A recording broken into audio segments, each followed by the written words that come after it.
Chief film critic for Variety, Peter Debruge, joins me now. Peter, it's an honor to have you with us. I've given a small sampling of Rob Reiner's massive legacy to films and American culture. Please add yours. Thanks, Major. Rob Reiner directed, as you pointed out, the Princess Bride, which is like my all-time desert island movie. If I had to give up every movie but one that I could watch forever, this is the one that it must have hit me at the right time in my childhood. And I think, there are a lot of people who feel that way, that connected to films of his, like When Harry Met Sally. That was the film, of course, with Meg Ryan and Billy Crystal, that effectively relaunched the rom-com for the modern era. That was a genre that was so central to classic Hollywood and, had kind of all but died until that movie came along. Of course, you have one of the great Stephen King adaptations in Stand By Me, really one of the key coming-of-age movies of the 1980s about children who encounter a dead body and in so doing kind of face the idea of mortality for the first time in their lives. He also directed Misery, another Stephen King classic. And in addition to The American President, he did A Few Good Men, also an Aaron Sorkin script, also an extremely quotable movie. It just shows, I think, whether comedy, drama, he would work with the biggest stars and really let them, rather than himself, take the spotlight. And Peter, it seems to me not only the range is important, but when you're in Hollywood and you're successful, you have lots of choices and you can put something on screen that maybe others might shy away from or might not have the power to put on screen. And it seems like Rob Reiner was formidable in that sense as well. Well, I think what you're really kind of referring to is just kind of how important politics were to him as a human being. And it's interesting if, as you pointed out, All in the Family was really where a lot of Americans first encountered him. That was an incredibly popular show that was probably being watched by, 25% of the country at one point.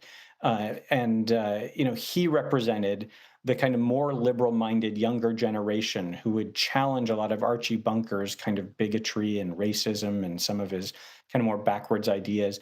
And that kind of dynamic, that kind of liberal-minded, younger, progressive mindset is what really, represented Reiner. His own politics, were very much at the forefront of his life. And he used, I think, his fame and his notoriety to sort of to rally on behalf of progressive causes. He was a fundraiser, would host events, and was very critical, of course, of the current administration and other Republican leaders.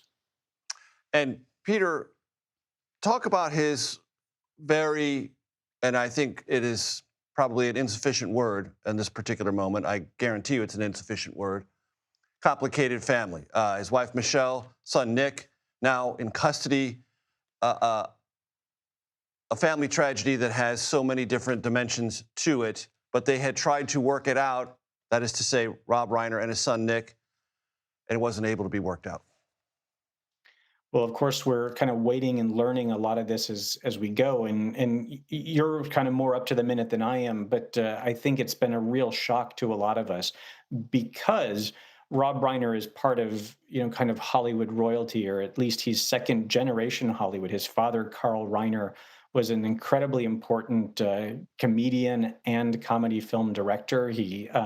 Carl Reiner was on Your Show of Shows with Sid Caesar. He was kind of the straight man to Mel Brooks, much, kind of wilder comedic energy.